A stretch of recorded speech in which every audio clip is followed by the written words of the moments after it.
Hi friends, ఈ యొక్క వీడియోలో మనము తమిళనాడులో ఉన్న సిరువాపురి ఈ సిరువాపురి టెంపుల్ ఎందుకు ఫేమస్ అంటే మామూలుగా ఎవరైతే భక్తులు బాలసుబ్రహ్మణ్యంకి కోరికలు కోరుకుంటారో వాళ్ళు 7 మంగళవారాలు అంటే 6 మంగళవారాలు ఒక అధిక మంగళవారం, ఎందుకంటే 6 మంగళవారం ప్రతిరోజు ఇక్కడికి వెళ్ళి మీరు దర్శనం చేసుకొని మీ కోరిక చెప్పుకొని ఇక్కడ స్వామికి సమర్పించిన అమ్మాలని మన ఇంటికి తీసుకెళ్ళి ధ్వజస్తంభానికి మనం తగిలించాలి.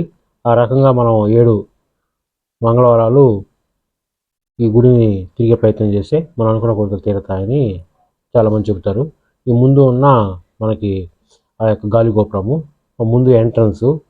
సో మీరు ఎవరైతే తమిళనాడు దగ్గరగా ఉన్నారో వాళ్ళు ఖచ్చితంగా ఈ యొక్క టెంపుల్ బాగా తెలిసి ఉంటుంది.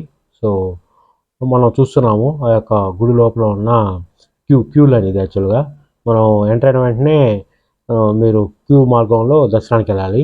సో మనం చూస్తున్నాము ఆ యొక్క ముందు గుడి టెంపుల్ ముందు గర్భగుడి ముందు ఉన్న ఈ యొక్క క్యూ లైన్, దానికి సంబంధించిన పరిసరాలన్నీ మనము చూస్తున్నాము.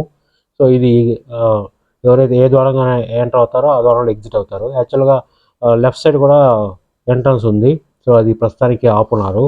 రద్దీ ఎక్కువగా ఉన్నప్పుడు ఆ లెఫ్ట్ సైడ్ ఓపెన్ చేస్తారు. మనం చూస్తున్నాము ఇది ధ్వజస్తంభము, గర్భగుడి ముందున్న ధ్వజస్తంభము. సో ఇక్కడ మామూలుగా ఉప్పు దిష్టి తీసుకొని వేస్తూ ఉంటారు. అలానే ఇక్కడ పూలదండాలు పెడుతూ ఉంటారు. దాని ముందు ఆపోజిట్లోనే నెయ్యి దీపాలు వెలిగిస్తూ ఉంటారు. సో వాళ్ళ యొక్క కోరికలు తీరేదానికని అతను చేస్తుంటారు. చూస్తున్నారు అక్కడ ఉప్పుతో మనుషులకు దిష్టి తీస్తున్నారు. సో మేము ఈవినింగ్ పూట వెళ్ళాము ఒకరోజు మంగళవారము.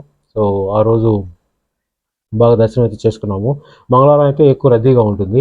సో ఎవరైనా అంటే ఈ దేవునికి విశిష్టత ఎక్కువ మంగళవారం రోజు ఉంటుంది. మనం మళ్ళీ గాలి గోపురం చూస్తున్నాము.